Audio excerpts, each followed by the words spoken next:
গান বাদ্য হারাম। গান বাদ্য কি হারাম। আপনাদেরকে আমি কয়েকটা হাদিস শুনাই, হাদিসগুলো শুনেন। 1 নম্বর, রাসূল করিম সাল্লাল্লাহু আলাইহি ওয়াসাল্লাম বলেন, ইন্নাল্লাহা আমারানি আন উহরিকাল খামরা ওয়া উহাত্তামাল মাজামির।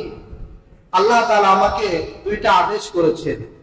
1 নম্বর আদেশ, আমি যাতে মদ এবং মদের যত আড্ডাখানা সব ভেঙে চুরমার করে দিই।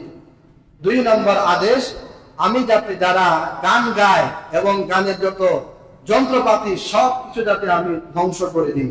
এই আদেশ আল্লাহ তাআলা আমাকে করেছেন, আল্লাহর নবী বলতেছেন। 2 নম্বর হাদিস শুনুন।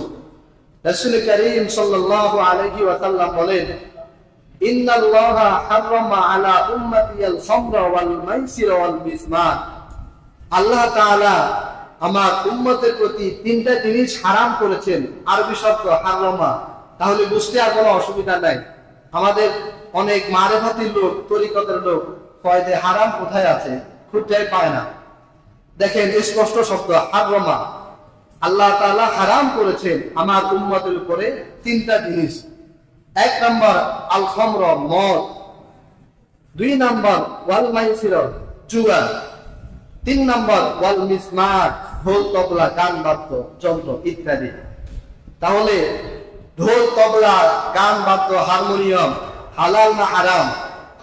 হারাম। 2 নম্বরের হাদিস বললাম।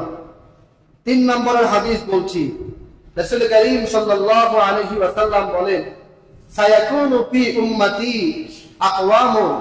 আমার উম্মতের মধ্যে এমন একটি সম্প্রদায় আসবে, এমন একটি জাতি আসবে, ইয়াস্তাহিল্লুনাল খিদরা ওয়াল হারির। যারা রেশমি কাপড় এটাকে হালাল মনে করবে, রেশমি কাপড় পরবে।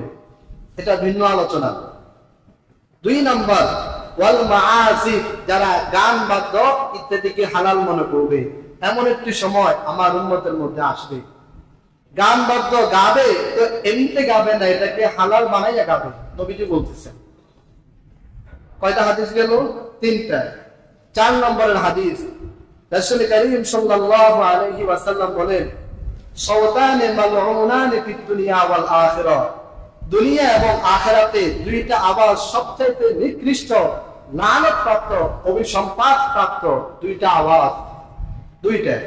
1 নম্বর সাউতুল মিজমার ওয়া সাউতুল ইয়াহাতি ইনদা মুসিবা। 1 নম্বর হচ্ছে গান বাদ্যের আওয়াজ। 2 নম্বর হচ্ছে মুসিবতের সময় বিলাপ, ক্রন্দন করা, কান্না করা, এই আওয়াজ। এই 2টা আওয়াজ সবচেয়ে নিকৃষ্ট আওয়াজ। তাহলে বলুন, গান বাদ্য এটি পৃথিবীর সবচেয়ে নিকৃষ্ট আওয়াজ এবং আল্লাহ রাসূলের লানত প্রাপ্ত একটি আওয়াজ। কয়টা হাদিস গেল? 4টা। হ্যাঁ, 5 নম্বরের হাদিস শোনাচ্ছি আপনাদেরকে।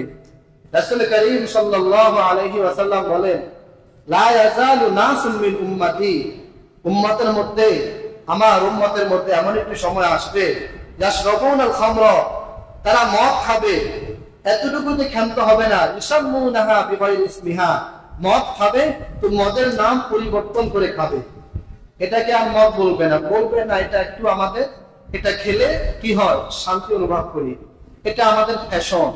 তারপরে শ্যাম্পেন, এই ধরনের নাম দিয়ে মদ খাবে। আল্লাহ রাসূল ১৫০০ বছর আগে বলেছেন। দেখেন আমাদের বর্তমান পৃথিবীতে এটা মিলে কিনা। মদ খায়, বলে এটা তো আমি খাই না, এটা ড্রিঙ্কস করি আমি, নাম চেঞ্জ করে দেয়। এরপর আল্লাহ রাসূল বলেন, ইউযাফু আলা রুউসিহিম ওয়া ইউগান্না লাহুমুল কায়নাত। 2 নম্বর, আমার উম্মতের মধ্যে এমন একটি সময় আসবে, মানুষ গান বাদ্য করবে আর গায়িকা নাচাবে আর ঢোল তবলা বাজিয়ে তারা গান গাবে। গান বাদ্য তারা চালাইয়া নিজেরাও নাচবে, গায়িকারাও নাচবে। এমনটি সময় আমার উম্মতের মধ্যে আসবে, নবীজি বলতেছেন। এরপরে আল্লাহ রাসূল ভয়াবহ কথা বলেছেন, খুবই ভয়াবহ। নবী বলেন, ইয়াসিফুল্লাহু বিহিমুল আরদ। যেই স্থানে গান বাদ্য হবে, যেই জায়গায় গান বাদ্য হবে, আল্লাহ তাআলা কিয়ামতের আগে ওই জায়গাকে ধসিয়ে দিবেন, জমিনের মধ্যে ওই জায়গাকে বিলীন করে দিবেন, ওই জায়গা মাটির নিচে চলে যাবে।